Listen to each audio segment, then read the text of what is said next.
All right, welcome back to the Peanut Gallery. It is Easter week, which for us as Christians is a significant event. Yes. Significant event. I always say it's like the Super Bowl.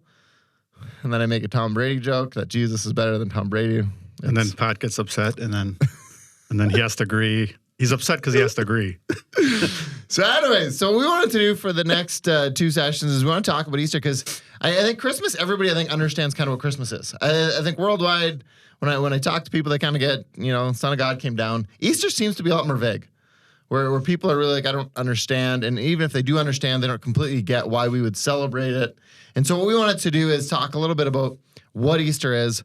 And so with me this afternoon, whatever we're at, I got Patrick, who is our associate pastor, and Will, who is our resident theologian. No, I knew you were going to introduce me like that. Okay, yeah. So we're all in trouble. He's our resident smart guy. And then in the Peanut Gallery, we got Trevor, as always. Hello. Trevor in the house. I have an actual microphone now, which is kind of nice. That's I've dangerous. had to talk over people. You can tell it's your first time having one because you're just like rub with my microphone. Yeah. Yes, so that is correct. We're going to get a mute button for that thing, yeah. So let's start with the basic overview. Patrick, I'm going to pass this one off to you. Give us a bit of an overview, like what is Easter? So because we've talked lots about being in a post-Christian world right now. So what is Well, Easter? for me, growing up, I didn't grow up in a church setting. So for me, Easter, as a backstory, was always that time of year when you went to Kmart. Remember Kmart? Or you would be out in Byway. You'd be out in those other locations. Woolco, do you remember? I think you guys Literally do. no one remembers but you. Hey, Zellers, do you remember Zellers That out on I Wellington remember. Road? People remember this stuff. I know you. The crowd, I know the crowd. I know my people. And that would be the time of year when you started seeing the chocolate bunnies and the chocolate eggs and all that kind of stuff, the yellows and the purples and that sort of thing started appearing. So to me, it was always that time of year where there was some sort of celebration taking place. And at least for our family, in a very almost post-Christian kind of setting, would celebrate it from the aspect of it's a time of year to just celebrate and to, the kids would get candy, we go on hunts and stuff like that. But an underlying theme that wasn't really so much apparent. I mean, we did get some teaching in public school. We did have a religion class. Mr. Taylor would come by and he would teach us the real meaning of Easter. And so we learned a Protestant understanding of it because that's what public schools originally would have been known as, Catholic, Protestant, now public. But the Easter story is basically the idea that humanity and in our brokenness needed a redeemer, to someone to heal the brokenness. And this whole idea is, at least from the Christian perspective, is that God himself took that upon himself to make a way for us to be able to be reconnected to him from our previous disconnect. And we can go all the way back to the garden, which I think Will's going to do in a few moments, give us a little bit of an overview of some of that story underneath the bus right there. Yeah. As a theologian, I'm not sure you'll be able to sum that up in the 2.5 minutes that you have to do that. But for us, at least the Easter story is the story of the Son of Man coming, the Son of God coming, and he's both, to be the sacrifice for the wrongs, the sin of man. And we celebrate Good Friday as that time where he gave his life on the cross. And then 3 days later, we celebrate on Easter Sunday his resurrection and the new birth. Which the math doesn't completely add up if you're 3 days after Friday, but carry on. Yeah, we won't get into all the theological discussions. That's the way we celebrate I know. That's the way we celebrate. We won't get into all the depth of that because we don't have time to discuss that. But really, Easter is that celebration, that time where God and man can, through our choice, be reconnected to each other. So in short, Christmas is Jesus arriving on the earth. Easter is Jesus dying on a cross. Right. And at least Good are, Friday is his death on the cross, and then Sunday would be resurrection. Day. All right, so this is completely off, and this isn't under notes whatsoever. But do you guys know the story behind the Easter Bunny? Like, no, I was going to ask the same don't. thing. I just know the Cadbury Bunny gives us the little chocolate eggs, which are really awesome. Every year. Does the bunny make the eggs? I think so. At least that's the way the commercials always did it that way. Those aren't eggs. Trevor, you're a young kid. What's the story behind the Easter Bunny? I do not know. Okay, your job. Can you do research? Can you do this while we're doing this? Can you do I two don't think things he at can. once? I don't think I can. Does this I think work? I can. How about for next session? I think I can. Because I've never thought of because for Christmas you have Santa Claus, which is a whole story behind, and you're kind of like, even if you're not of any faith, Santa Claus is a pretty cool concept, especially as a kid. Well, and it has historical, Right. like, and among different cultures, like Saint Nick, and then there's all kinds of different characters like Santa in different cultures. Which makes you wonder, like, if Santa is a real person, like, was there Is an the Easter Easter- bunny that laid eggs? So the Easter bunny is basically Easter Santa. So the Easter bunny, What? also called the Easter rabbit or Easter hare, is a folkloric figure and a symbol of Easter, depicted as a rabbit bringing Easter eggs. Originating among German Lutherans, the Easter hare originally played the role of a judge evaluating whether children were good or disobedient in behavior at the start of the season. So, and then I guess if you were good, then you got Easter eggs. Did it- Okay, you know what? It just seems like parents use any holiday to basically bribe their children. If like, hey, you you better don't be behave, good. the There's no Easter bunny chocolate. won't give you his eggs. But did you catch that? The Easter Bunny is judgmental. Yeah. He's, kind of a jerk. that doesn't work in a post. There's no world. grace coming from the Easter bunny, apparently. You were good or you weren't. Yeah. And the Germans. I mean, the Germans are very useful. They also brought us the Tannenbaum. The Tom. It sounded to me like an atomic bomb. Yeah. So No, that was the Americans. Say again. The Christmas tree. Oh, Tannenbaum. Why would you say it in German? What? We call it a Christmas tree. Yeah. Anyway, wow. All right. So Easter. What do we'll skip what it means to us here a little bit and talk. So because the Bible there's a lot to there. Mm-hmm. So how Yeah, does this kind yeah. of fit in? Because you have like what is that 40 some odd books before this? 39. Is it 39. is All it right. 39? Is it 66 in total? Yeah. Yeah, I know 66. I don't remember the breakdown. Anyways, 39. so there's a 39, lot. There's a lot of 27, history that happens before Yeah. Jesus, and yet the big celebration for the Christian faith, at least, is Jesus. So how does the Old Testament kind of lead into this? Man, there's multiple themes. I think Pat touched on it. I mean, and I've always wrestled with this a little bit. How do you describe or how do you define that God had to die for us? Or he had to send, he had to make atonement. Yeah. Like, where does this originate? And so you can look at it from the Jewish perspective. Well, originally he represents the atonement and the sacrificial system of the Old Testament, of the Jewish faith, right? But that still doesn't really get back to the root. And I think the only way you can really ground the reasoning or the logic behind death as a payment or atonement for the sins of mankind and a means of reconciliation, a means of reconciling humanity back to God, is going back to what God, the qualifier in the Garden of Eden, that unless you eat from if you eat from the tree of good and of good and evil, of knowledge, you cannot live. You will die, right? And that was the I think Satan, the seduction of Satan. You won't surely die, right? And he ends up being right. Satan is, because they don't die, Right. which is interesting. And so that was the qualifier, and so they didn't die, but somebody had to die because that was the agreement that God had with humanity in many ways. And so right from the get-go, there's grace built into it. And I don't really know how you share the whole story of leading up to Easter without, there's multiple themes there. Right. But I think it is really grounded in the Genesis 1, the creation story. And there's a mystery behind it because God could have done things differently. He could have created a world. He could have just said, I forgive you, and then restore you back into good relations, and you're good. And there is an element of forgiveness there. But in behind here, I think is if we're just naturalists, meaning we see everything scientifically, and everything that we see in the world is perceived by the five senses. Is there five senses? I think I have more sometimes. At least. Yeah. Then that doesn't make sense. Yeah. But if there's something else behind what we perceive with our empirical senses, then the death and resurrection makes a little more sense if there is something going on behind the scenes. And I don't know for sure, sometimes the Christian worldview separates the Old Testament from the New Testament in that it's a different story and the old way didn't work.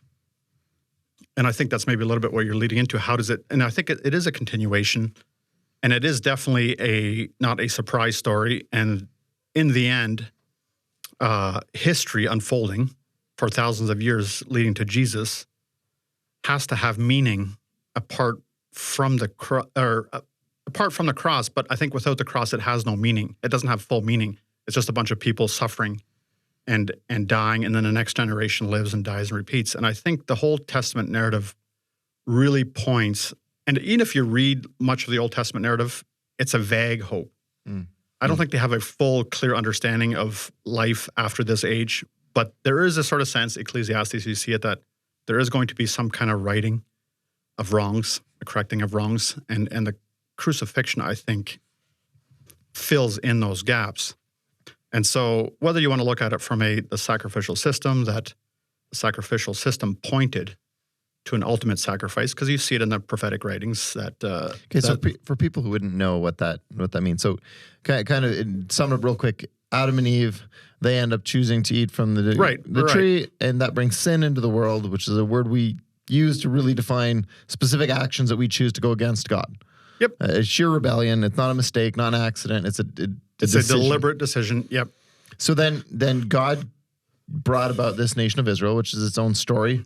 But then they had a system in place, which you've referred to a few times, a sacrificial system that kind of helped them get to a place of being right with God. So explain that a little, because it wasn't as simple as just one little thing. Like, there's multiple layers to it. It's actually a fairly neat system. Yeah, and it did say something. And basically the sacrificial system, like, you're not feeding God. I think Madagascar has a really cool mockery or a critique of the sacrificial system. Oh, the gods are hungry, which in the other religions you are. The sacrificial system was meant to feed the gods and to serve the gods. How many movies have been made where they take the virgin woman and throw her into the volcano, and that's supposed to appease the angry god? Okay, that's good. I'm full now, right? That's good. Yeah, I'm not hangry anymore, right? Thanks for the Snickers. But it really was just a way to confess something that it really was a way to confess that humanity could not save themselves. And so, without getting into details, each different types of sacrifice, whether it was the harvest sacrifice or the sin sacrifice there's multiple types of sacrifice, and each said something about who we are as humanity and who God is and what our need actually is. That's really what it meant to say. And so when you get to the later prophets, and they talk about sacrifice isn't what I needed, it is justice. What he's saying is, I didn't just fool you for thousands of years. I'm just kidding. That's not really... The problem was the sacrificial system no longer had an impact on their hearts and taught them something in their minds about who they were and their need for redemption and their need for forgiveness and atonement and reconciliation. It became self-serving, and when humanity sees an opportunity, we capitalize and you're we almost make saying that money. There's like this purposeful act that needed to be done, which was representative of them saying, apart from ourselves, we can't do this. Like, we need help.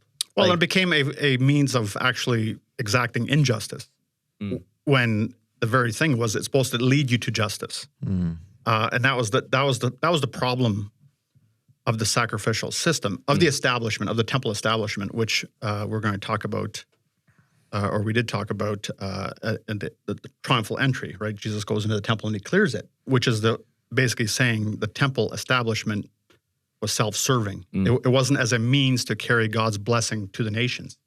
And the whole sacrificial system was supposed to teach you that. Well, I was going to say, because I think when we look at it, we just kind of look at, okay, so God demanded that they bring, their first fruit, which would have been the first of whatever they are producing, whether that's cattle or grains or whatever. And you have to sacrifice this, and you kind of, what is God doing here? But there's so much about that creates character in us. And that character is still very evident today when you think about who we value in our society. We look at the armed forces. We look at people who are willing to sacrifice, and we actually esteem them to a high pedestal because we believe that's an essential part of it.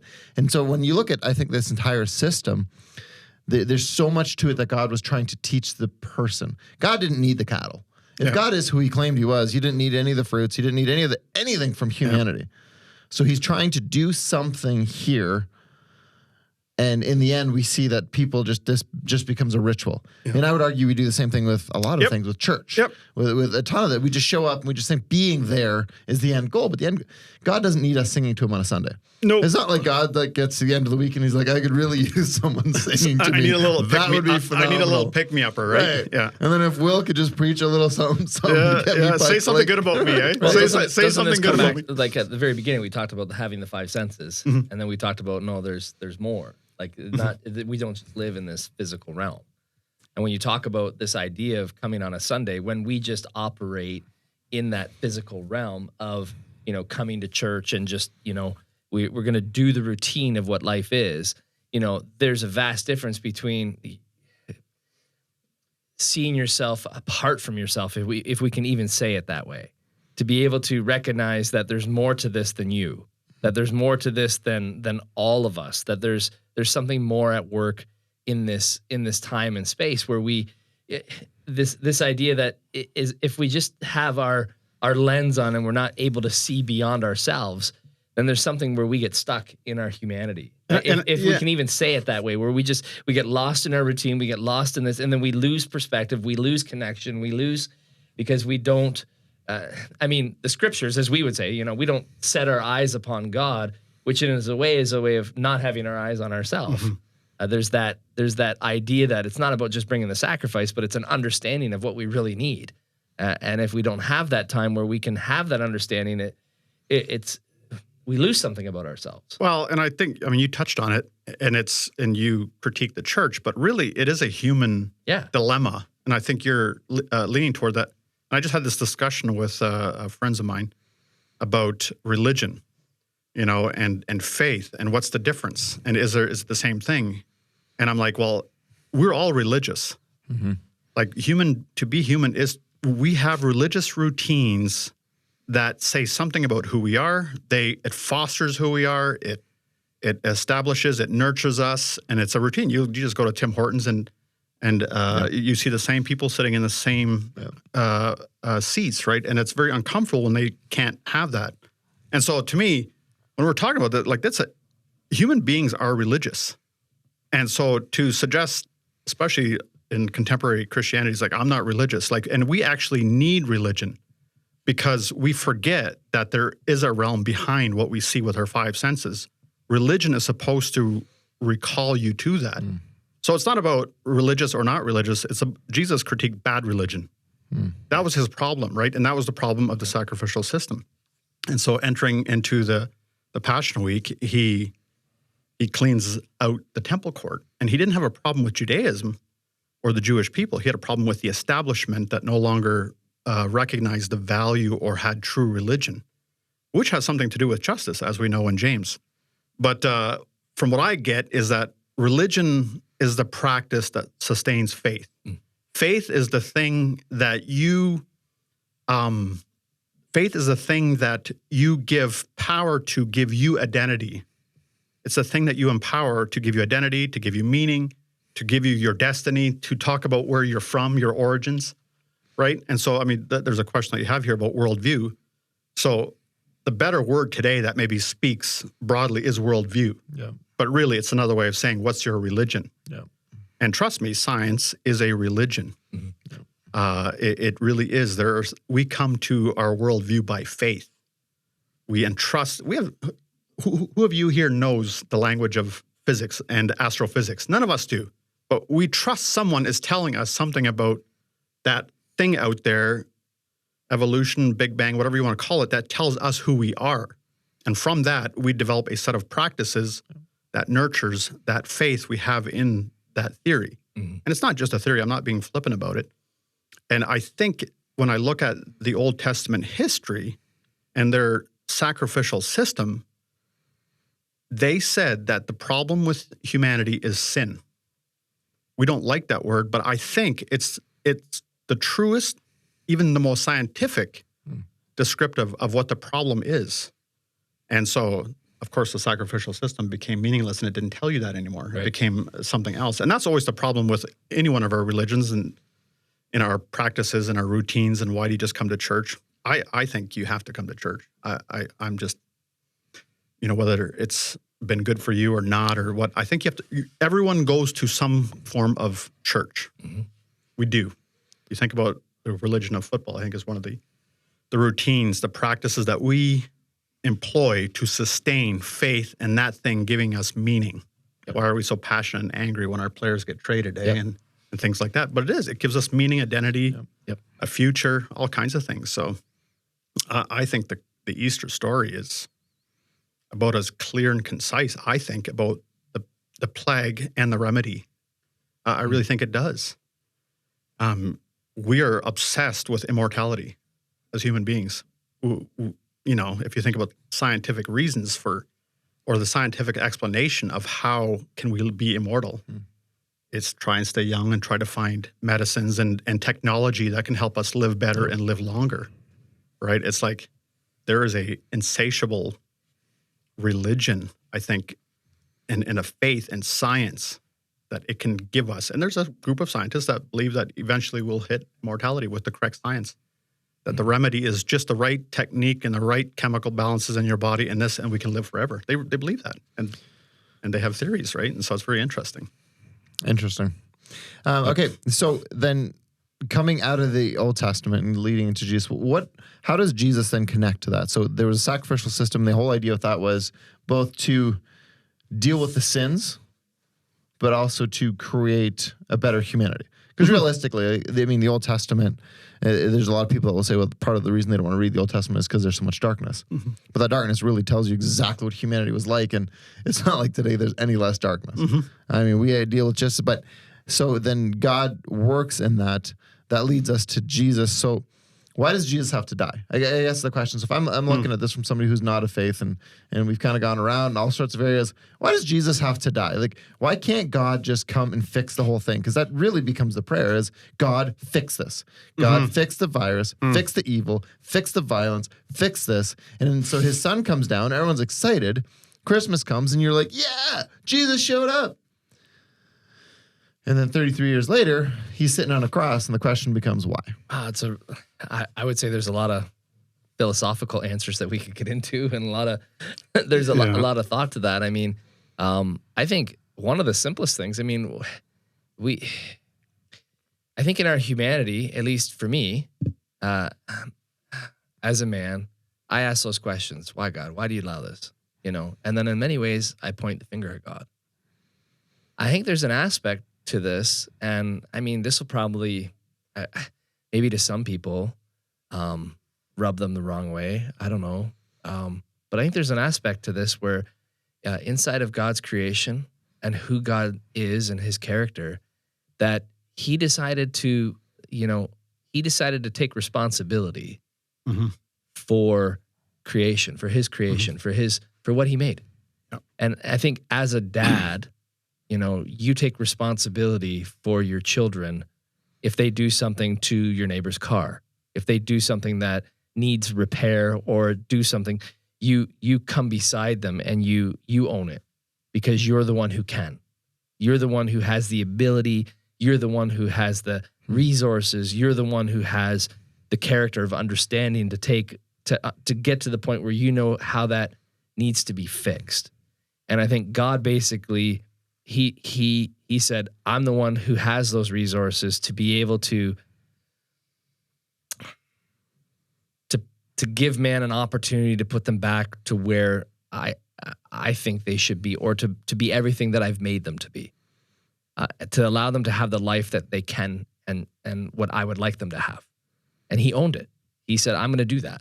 And I think there's that part of it. Like, we can all point our finger and say, God, you don't get it.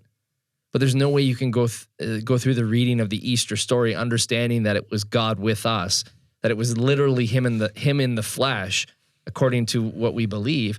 And he experienced life as we experienced it. He went through all the pain and suffering that we would experience it for the purpose of making a way for us to have a more full life, a more complete life, a more, not just a redeemed life, but a better experience in whatever this whole living is.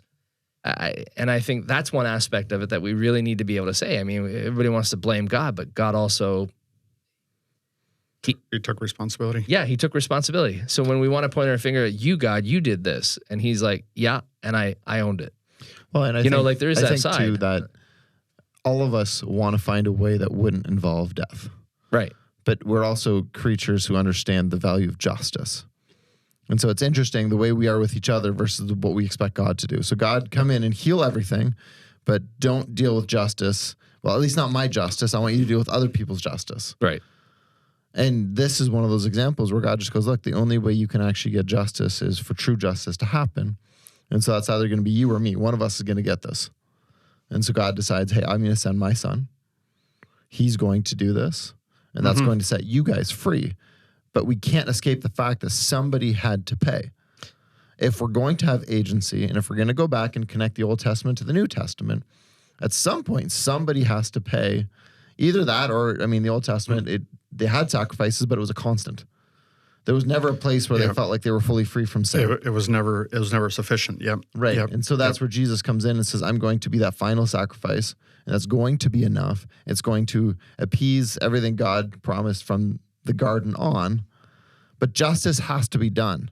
Well, I think I at least I had a conversation with somebody yesterday, and inside that conversation, he explained a very difficult stretch of life that he went through, and you know that stretch of life that he went through destroyed him as a man, and it took him years and years and years and years to figure out that he needed to find healing for himself before he could actually be anything that he knew he needed to be as a dad or as a husband.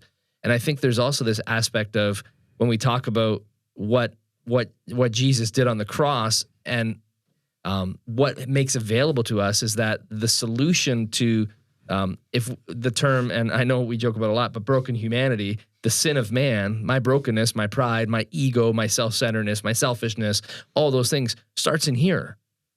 And God made a way of fixing that first so that I could be the human that could help those people around me in a way that would really bring life to them as well. Right. And there's that side of it too. It's just the incredible, you know, it's that whole idea of bitterness. Like you're the one drinking the poison, even though you're angry at someone else. And until you're willing to forgive and let go, you can't be you can't be what you need to be. You'll never find the healing and freedom that you need until you're willing to say, I forgive that person. Well, and it's interesting, as a parent, I think you get this concept better. And I find it so fascinating that Jesus chooses to call God Father. Right. But then now as a father, you see this stuff. You see these characteristics in your kid where you're like, I'm not going to love you less because you're angry. I'm not going to love you less because you have this stuff. But that's also going to destroy your life. So you're either going to choose to rid yourself of that, or you're never going to be able to become the human being that you were created to be. But then we don't want God to necessarily do that with us. And I think that's part of the challenge where we'd like God to fix the world without fixing us. Right. And so God's either going to have to come in hard-handed and go, I'm going to force you and you're going to lose all your agency, or I'm going to sacrifice and I'm going to love you and I'm going to hope that that love is enough for you to say, I want to do something with my life. Yeah. Like when you talk about the idea of justice, the first thing that needs to be fixed for there to be true justice is my own heart. 100%. And then I can treat my neighbor right. Yeah, because you are the issue. We've Right. all agreed this in this room. Well, there's no Patrick doubt. has always been the There's issue. no doubt. Patrick's But always been in the order for issue. true justice to happen, I can't fix the problem in Africa. Right. I have to first fix the problem in my own heart, in my own home, Right. and then in my own neighborhood. And then I have to be able to. And how long will that take? But it's a lifetime, really. So on this side of eternity, there will never be true justice. All right. Because true justice, you think about a father who's lost their child to a murderer, true justice means getting your kid back. You're right. You're not going to ever get true justice Right. on this side of eternity. And so when we're talking about that in relation, so I think mercy and forgiveness is the closest thing that you'll experience to what you would normally get when you get your son back, Right. which means a release and freedom. And that's why I struggle with our activism and our justice movements, because they will not be able to achieve what they are promising, because we, as you were saying, we all have taint, and somebody somewhere is going to wrong us, even if we could hypothetically exact pure justice out of our own hearts, if we have a just heart. Yeah. And that's why mercy and forgiveness is integral, I think, to good justice movements. And I don't know how you do that, but one thing, a whole flip side to We got 40 seconds left. 40 seconds. God dying is his way of expressing solidarity with the human experience. Wow. Because that's compassion, right? To Right. suffer with. And what is our biggest fear? Death. Is death. Yeah. And so he was going to experience solidarity with the human experience right to our deepest fears. And I think that's one reason why death and not just forgiveness. All right, so we're going to wrap up part one. Jumping into part two here, talking about why we believe this actually to be real, because that's a whole different conversation. But thanks for the conversation so far. See you guys in a bit.